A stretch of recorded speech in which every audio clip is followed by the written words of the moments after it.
about Kim Zolciak, because earlier it was reported that the Bravo celebrity and her unemployed ex-NFL star husband, Kroy are facing foreclosure on their Georgia mansion yet again after the reality star claimed in a video that she was not being evicted from her home. Now, shout out to People for this, because, apparently Kim wants to call everybody a damn liar, but if People is reporting it, bitch, it's true.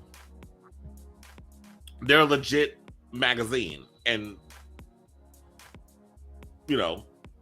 article reporter.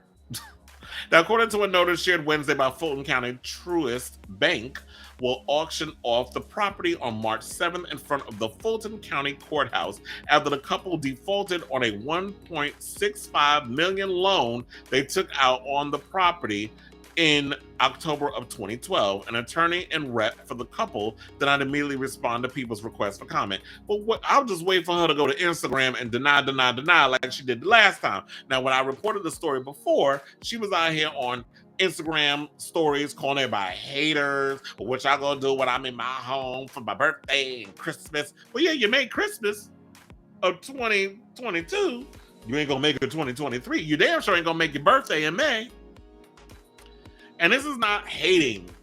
This is, we have a job. If we're doing something where we're bloggers reporting on stuff, we don't make the news, we report it. So if your shit is up for foreclosure, we're going to talk about it. I was watching the Real Housewives. I started rewatching the old seasons of Real Housewives of Atlanta sidebar. And I've been watching a lot of, I don't know what got me into watching the old episodes. I started Facebook, when I be bored, I'll be on Facebook and scrolling, and I'll see they'll put up the old clips of the Real Housewives of Atlanta, like the reunions and the best of, certain shadiest moments and all that other stuff. And I was like, oh my God, this is back when Real Housewives was good. It was juicy. It was a lot going on. And I remember the season season 5 or whatever, when she was smelling herself. She got Kroy. She had the 2 kids with him at the time. She had her dream home. She was finding every excuse to not film and go on trips with the ladies and all this other stuff. It was just a whole situation. And she was just up in there just acting like she was, because she got everything. She benefited wholeheartedly, and she was just too good to film with these black women. But what irritated me is that she refused to film and do all this other stuff, but they disrespected the crew, and the fact that when she walked out that episode of Kroy acting like he was going to be about some shit, and he was acting like he was her damn security and her damn chauffeur and was going to fight production because they was filming, and she was trying to be all extra for the damn cameras. These heifers, of course, white privilege, gets rewarded with their own damn spinoff. But what about the other women? Oh, so if I would have walked away and did all that, y'all would have had me blacklisted and kicked off the show. But Kim gets a whole show for 8 seasons. I couldn't tell you one damn person I know who watched Don't Be Damn Tardy. I tried watching it one time. I was like, oh no, this show is stupid. But anyway, Realtor.com is estimating the 7-bedroom home is currently worth $2,540,300. The Real Housewives of Atlanta alum previously denied rumors the home was in foreclosure with a video on her Instagram story captured by Bravo Housewives in November, and that's what I alluded to earlier. So yeah, she's saying that she's here until she effing wants to move, until I decide I don't want to live here anymore. So enjoy the view, haters. You're going to be seeing it for quite some time. Well, I don't think you are, because ma'am, they auctioning off the house in March. So you can sit up in here and deny and pretend and do all this other stuff. But now you got to figure out where you're going to live. And at the end of the day, you know what? I kind of feel, the only ones I feel sorry for is them kids. Because it's like, they've been so used to living a lavish life. And Kim and Kroy have been playing up this whole thing of trying to live beyond their means. And this is not just a Kim and Kroy situation. This is a reality TV scene. Like, it's a thing.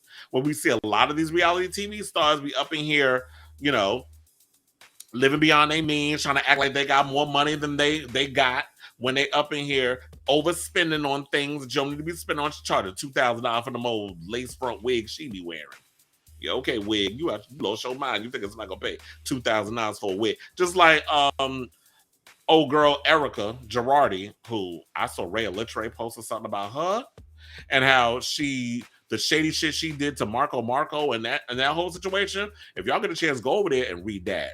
I knew there was a reason why I don't like Erica Jane, but that was a real reason. I was like, she's supposed to be for the gay community. That bitch is an opportunist like the rest of them. But anyway, back to Kim. So it's great if you have your dream home and you're able to afford to live there. But if you can't afford to pay the bills, if you have to realize that you need to downsize, then downsize. Who are you doing this for? It's like a lot of y'all do the oh Lord, not that picture. It was like, if y'all want to live beyond y'all means, this is what happens. You want to broke, you want to not having stuff, and you looking like you looking stupid out here. And now you got to figure out, okay, so now that you downsize, now you gonna have people making fun of you. Who cares? The fact of the matter is, like I said, if I was ever in a situation like that, I'm making good money, I'm satisfied with just having a little condo somewhere with a doorman. I don't want a house. That's too much upkeep. I can have my little nice house, my little nice condo, big and spacious, with a nice big view, and a doorman in the elevator, and my cute little furniture, and my little studio and all that other stuff. And then I have my little share, like in the summertime, I either have, okay, I got the idea. I'll have my little home on Fire Island. And also like in the wintertime, like, when it get cold, I'll take my ass to California and I'll give me a spot in Palm Springs because it's cute or whatever out there. All the gays is out there. Not just the old gays. The young gays is moving out there too. I've been to Palm Springs, so I've seen it. A lot of young gays is moving to Palm Springs.